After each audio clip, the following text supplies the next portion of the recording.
How to change your profile picture on REDnote application on Android and iPhone. Hello everyone and welcome back to the channel.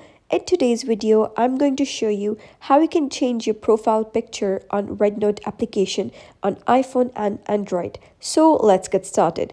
I'm using iPhone here right now, but if you're using Android, you can follow similar steps because the steps are totally same on both of the devices. So let's get started. First of all, click on the REDnote application, and once you click on that, you will be redirected to the home page. So what you're going to do is click on me icon over here, and once you click on me, you will be redirected to your profile. So what you're going to do is click on your profile icon over here.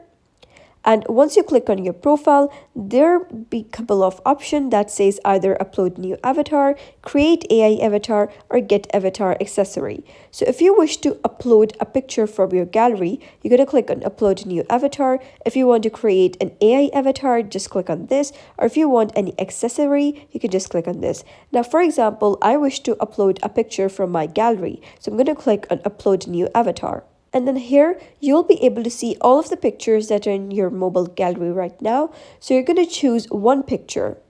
So I just chose this picture, and then you can crop this picture. For example, I'm going to crop this here like this. So after that, just click on this icon over here.